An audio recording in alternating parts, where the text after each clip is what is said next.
On va plus loin à présent dans l'essentiel avec Patricia Lémonière. Bonjour Patricia. Et Bruno Darroux. Bonjour Bruno. Bonjour Raphaël. Au sommaire, Israël qui menace le Hamas de reprendre les combats si les otages ne sont pas libérés comme prévu samedi. Des renforts supplémentaires sont déjà annoncés aux abords de l'enclave palestinienne, alors qu'à Washington, Donald Trump réitère son souhait d'annexer la bande de Gaza devant le roi Abdallah II en visite à la Maison-Blanche. Donald Trump qui n'exclut pas non plus une Ukraine russe, alors que plusieurs représentants de son administration s'apprêtent à faire la navette avec Kiev et les Européens. Washington affirme ses prétentions sur les terres rares ukrainiennes. C'est à suivre dans l'essentiel.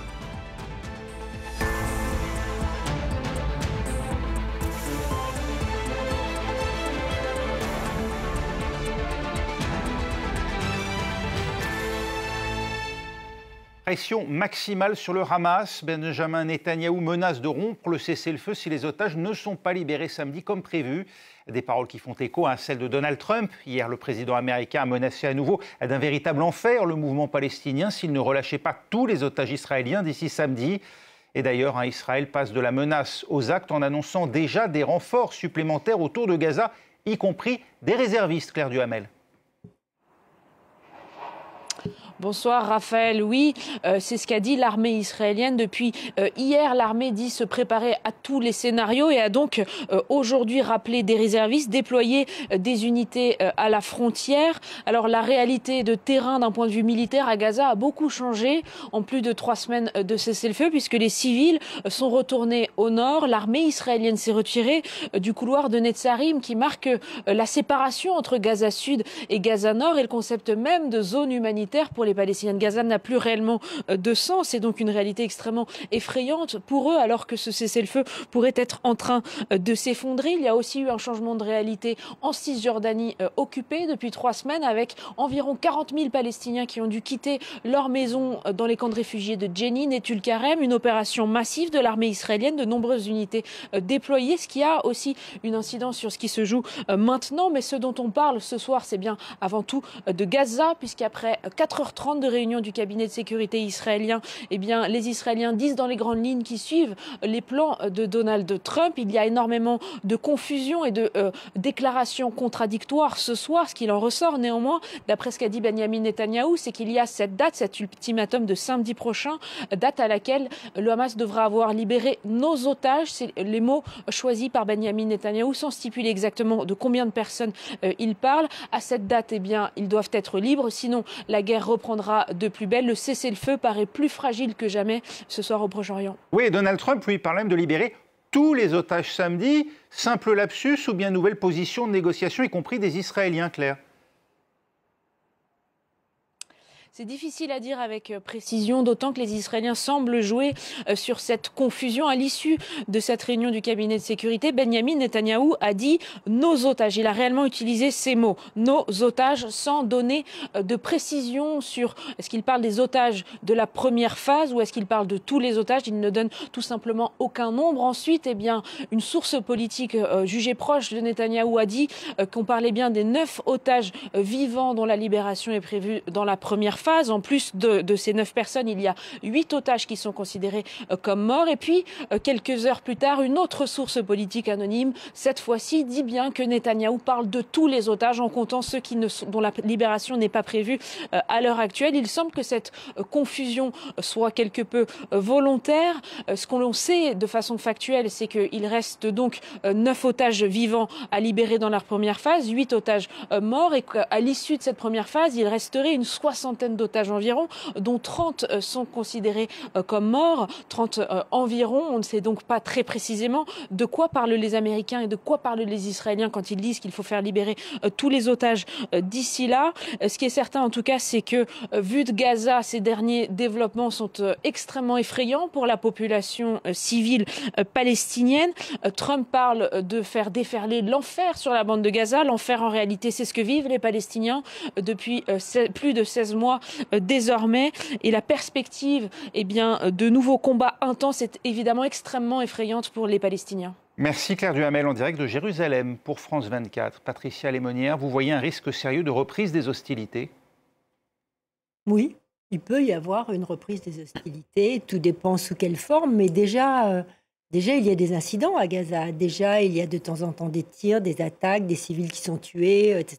Les drones sont revenus, d'après les Gazaouis que l'on a pu contacter. Donc, les drones reviennent, des incidents avec des personnes blessées ou tuées par des attaques, effectivement, venues du ciel la plupart du temps, par des drones, j'imagine, ou par des militaires, je ne sais pas, je n'ai pas les informations sur ces sujets-là. Donc, effectivement, ça peut aller plus loin. Alors, est-ce qu'on va avoir une nouvelle offensive? C'est beaucoup trop tôt, je crois, pour le dire. Ce qui se joue là, c'est un rapport de force. Le Hamas a voulu, par rapport à une population qui ne voyait pas arriver les fameuses tentes ou les fameuses caravanes qu'ils attendaient pour pouvoir se loger, il a voulu monter le ton. Visiblement, il n'a pas les moyens, en quelque sorte, de vraiment rentrer dans un rapport de force face à Trump et face à Benjamin Netanyahou. Donc, on le voit bien tout de suite, il a dit, mais on va les libérer si les Israéliens respectent, on ne sait pas bien quoi d'ailleurs. Les termes de l'accord. Voilà, les termes de l'accord, ça reste assez vague. Donc le Hamas baisse la tête ce soir, et Trump quand même à sa sortie, ou quand il est rentré plutôt en réunion avec Abdallah et son fils, il a dit oui, alors il faut tous qu'ils sortent, mais je ne sais pas si le Hamas va le faire. Donc ça veut dire que dans sa tête... Vous voyez, là, on est encore dans une politique de la pression maximale et de la pression de la force. Je veux vous faire plier, c'est ça qui m'intéresse. Bon, et est-ce que Benjamin Netanyahou, et c'est la seule inconnue, est-ce que lui, pour sa propre politique, qui est de poursuivre l'élimination du Hamas par tous les moyens, est-ce qu'il va profiter justement de ça pour réenclencher la guerre s'il n'obtient pas les otages, avec le risque de perdre quand même une partie de la population israélienne? Bruno, justement peut-être en misant sur cette ambiguïté, si ce ne sont pas tous les otages, ça donnerait un prétexte désormais moi, à... je suis assez d'accord avec Patricia, j'ai l'impression que le Hamas a commis en fait une erreur stratégique, c'est plus fort qu'il n'était, donc a fait monter les enchères, et Trump est arrivé avec le marteau en disant maintenant c'est tous les otages, et donc effectivement on est dans un rapport de force où visiblement Trump, mais aussi Netanyahou, qui maintient quand même cette ambiguïté, peut-être au cas où, parce que finalement, si jamais on en revient à l'accord de première phase, ne seraient libérés que les otages qui devaient être libérés samedi prochain. Si ce n'est pas le cas, eh bien, à ce moment-là, on fait plier le Hamas pour qu'il libère tous les otages. Alors, même cette stratégie-là de la part des Israéliens et des Américains est quand même risquée, parce que si jamais le Hamas ne le fait pas, là, on est sur une possibilité de reprise des hostilités. Il y a quand même un facteur qui compte, alors plus pour Benjamin Netanyahou, mais qui est les familles des otages. Parce que là, si les hostilités reprennent, ça veut dire, Claire Duhamel nous disait qu'il y a déjà une trentaine qui sont considérés comme morts. On se souvient du choc que ça avait été le week-end dernier, la libération de ces 3 otages émaciés, etc. Là, ça créera quand même dans une partie de l'opinion publique israélienne, et évidemment, en premier chef les familles des otages, une colère énorme. Le climat, en tout cas, est vraisemblablement tendu depuis les prétentions affirmées par Donald Trump sur la bande de Gaza, propos qu'il a réitérés ce mardi devant le roi Abdallah de Jordanie. Écoutez. Si les États-Unis contrôlent ce morceau de terre, ce grand morceau de terre, il y aura pour la première fois de la stabilité au Moyen-Orient. Et les Palestiniens, les gens qui vivent actuellement à Gaza, vivront agréablement dans un autre endroit, en toute sécurité. Et ils n'auront pas à partir avant 10 ans. Cette perspective est toujours rejetée, bien sûr, par les voisins d'Israël au Proche-Orient. Mais mezzo voce, comment expliquer la passivité du roi de Jordanie, qui se contente finalement d'annoncer le transfert de 2000 enfants malades de Gaza, comme pour donner des gages même à Donald Trump, sans protester, et de renvoyer finalement la réponse aux Égyptiens? Alors, il est malin. Il est malin, c'est-à-dire qu'il ne cède pas. Il donne un gage, effectivement, les 2000 enfants. Et je crois qu'il voulait voir. C'est-à-dire que là, il y est allé, il a voulu voir, il a voulu entendre. Il a emmené son fils, d'ailleurs, pour qu'il soit au parfum des problèmes. Ils vont se consulter. Il va y avoir une grande réunion après avec les Égyptiens qui va suivre. Donc, je crois que tous veulent voir le bonhomme, en quelque sorte, vraiment jusqu'où ils peuvent aller. Et puis après, peut-être va-t-on avoir un semblant d'organisation. Reste que je suis assez stupéfaite quand même pour l'instant par l'attentisme du monde arabo-musulman, du Maroc, de l'Algérie, de la Tunisie. L'Algérie et la Tunisie s'y allant quand il le faut pour la cause palestinienne, là, d'un seul coup. Et cette espèce d'attentisme est un peu mondial, hein, j'ai envie de dire.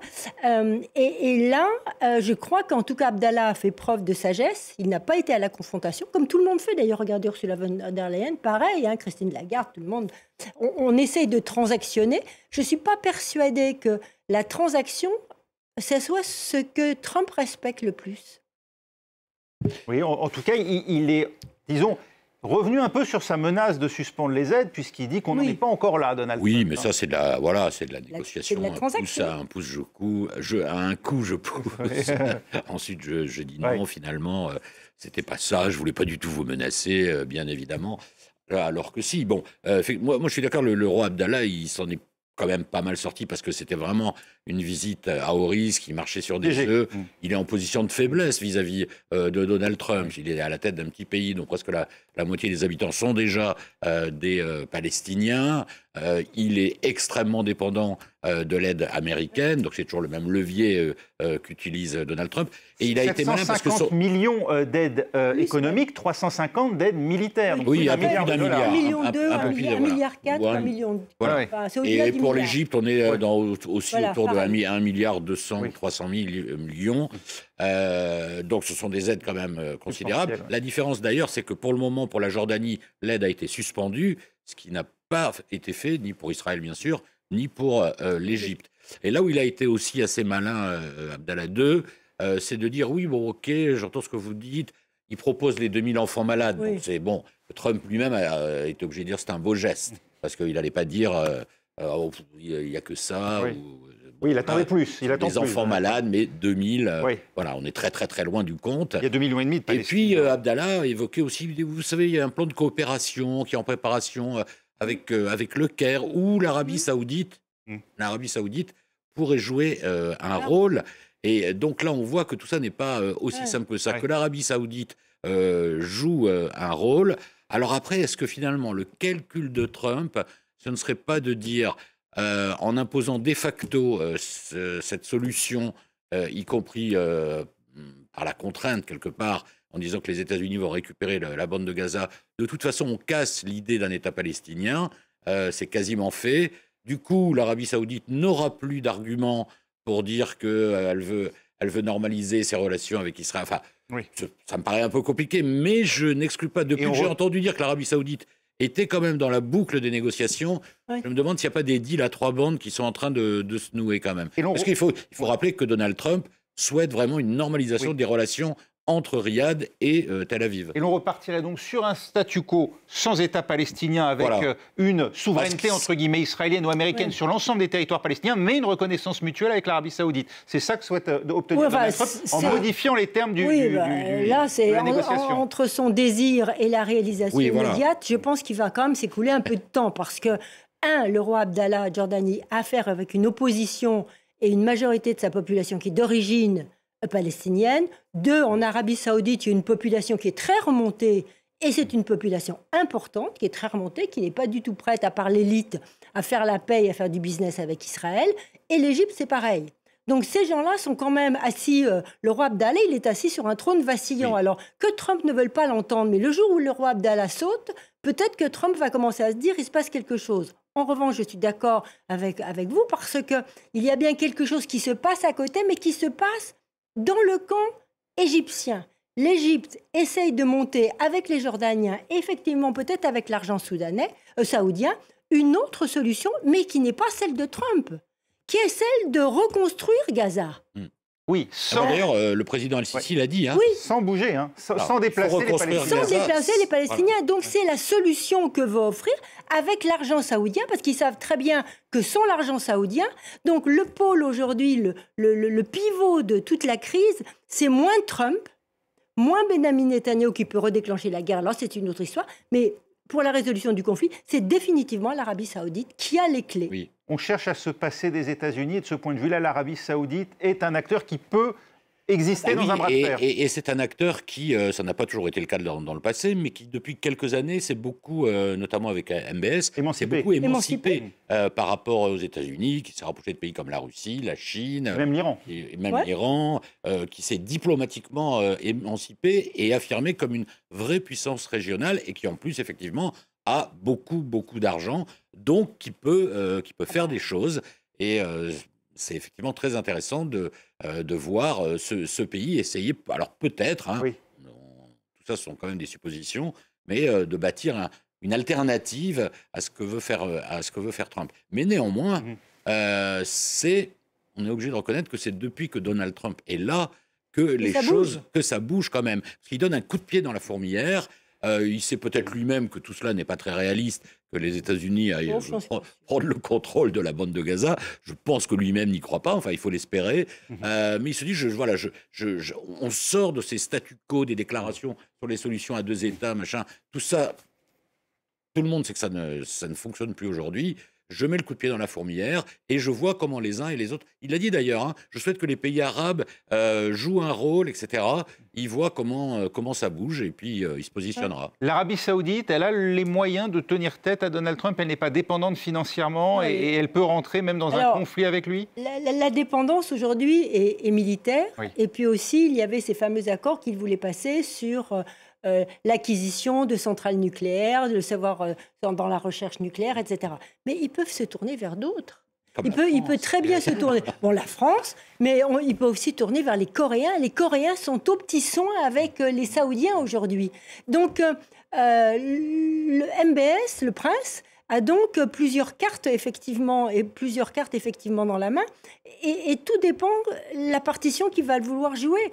À vouloir donner des coups de pied dans la fourmilière et à vouloir faire la politique de la force massive pour être disruptive. On avait un président français qui se voulait disruptif, maintenant qu'on a un super président mondial qui se veut disruptif. Il faut voir si à terme,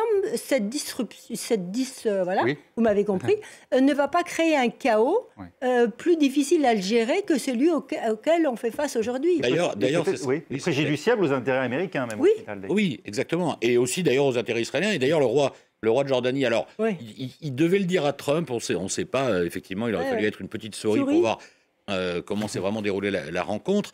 Mais lui dire que ramener, mettons, la moitié des 2 millions de Gazaouis en Jordanie, c'est un risque de déstabilisation du faire royaume. Sauter le régime. Ça fait sauter le régime. Il y aura des groupes terroristes. Bon, évidemment, en Jordanie, ils se souviennent de Septembre Noir. Et ça va rien arranger. Ça va contribuer à déstabiliser la région, et y compris Israël, d'ailleurs. Mais ce qui est curieux, c'est cet attentisme complet international. On n'entend rien en Afrique, on n'entend rien, l'Afrique du Sud, on n'entend rien. Même les fameux groupes terroristes, entre guillemets, le IL, Al-Qaïda, qui sont si souvent prolisses que pour nous attaquer, là, même eux, ils sont stupides. Enfin, je sais pas. On va pas les encourager. On ne va pas les encourager. Mais ce que je veux dire, c'est que c'est partout... l'observation et la tétanie en quelque sorte. Les diplomaties occidentales ont répété le mantra de la solution à 2 États, mais elle est quand même gravement en danger. On en saura plus aussi sur les intentions américaines à propos cette fois de l'Ukraine. Sans doute dans les prochains jours, plusieurs hauts responsables américains sont en Europe cette semaine avant l'envoi dans 10 jours de l'émissaire de Donald Trump à Kiev. Le président américain qui a levé un coin du voile hier. Il n'exclut pas que l'Ukraine devienne tout simplement russe un jour, laissant ainsi les Européens sans voix. Les détails avec Gaël Fonseca. Il pourrait être russe un jour, comme il ne pourrait pas être russe. C'est la dernière phrase choc de Donald Trump.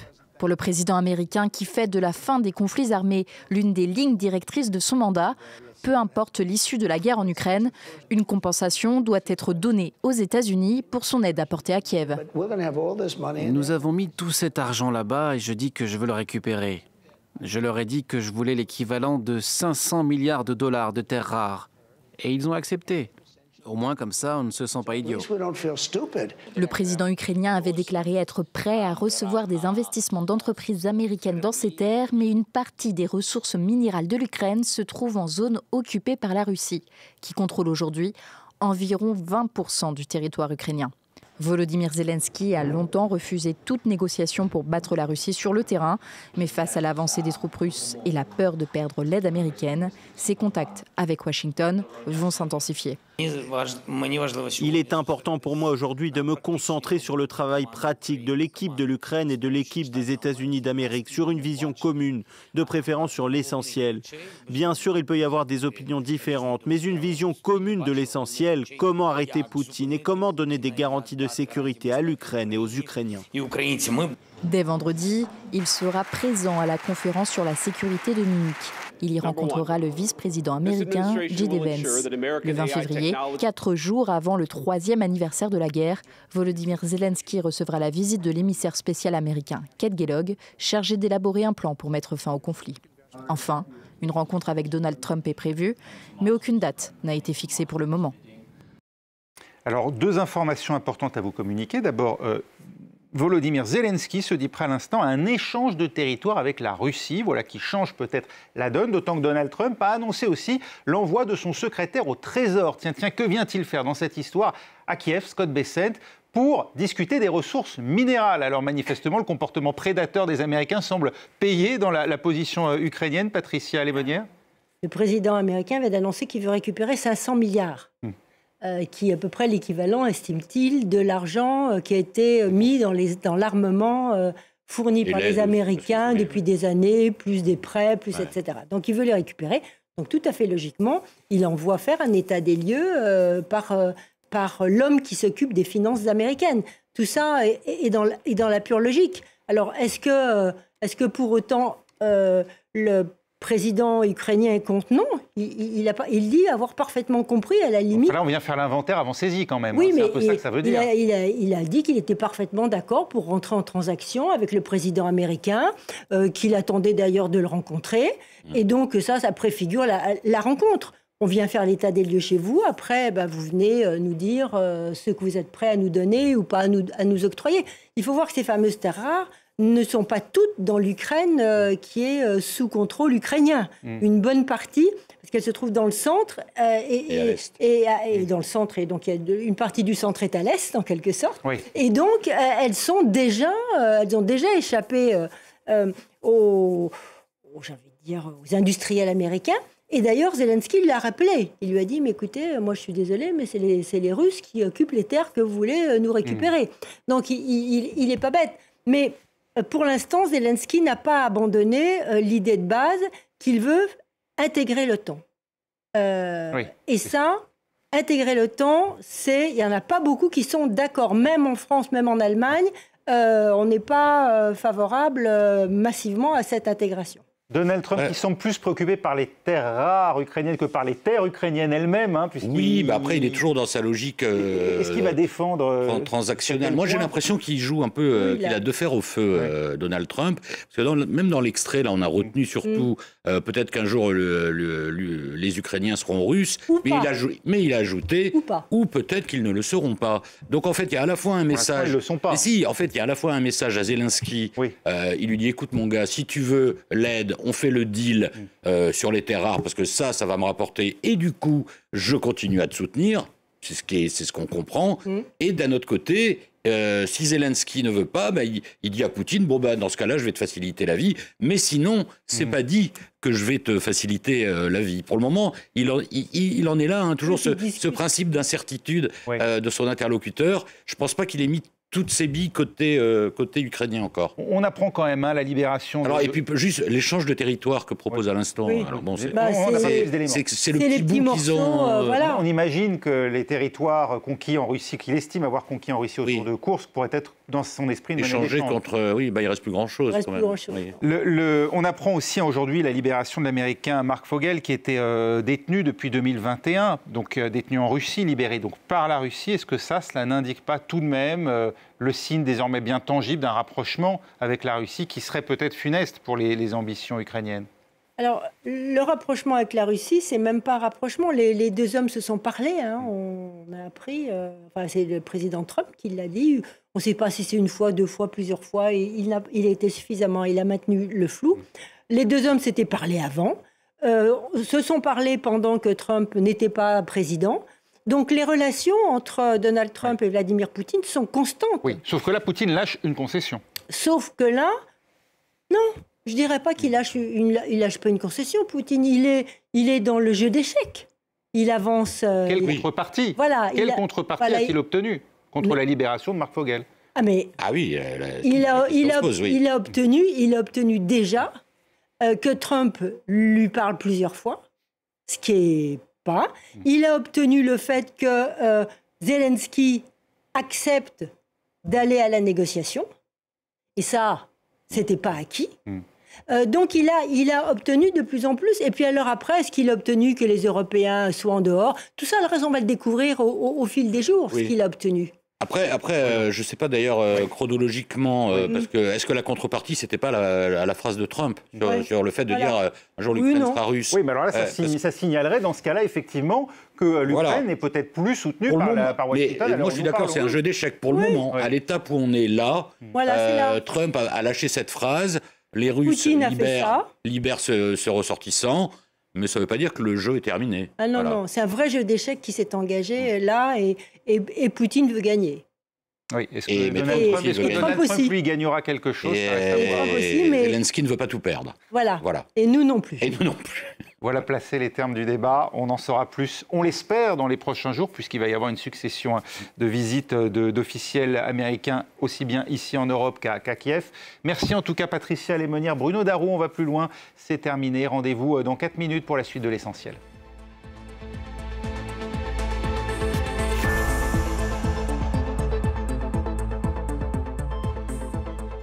En soirée, faites un tour complet de l'actualité dans l'Actu 360 aux côtés d'Anthony Saint-Léger. Tous les faits, toutes les clés pour décrypter l'actualité. Je vous donne rendez-vous du lundi au jeudi de 22h à minuit en direct dans l'Actu 360 sur France 24. Bienvenue à Tokyo, je suis Alexis Brégère, le correspondant de France 24 au Japon. Retrouvez-moi dans nos émissions et nos journaux pour décrypter toute l'actualité du Japon et de Corée du Sud. Alexis Brégère, l'un des 200 correspondants de France 24 dans le monde.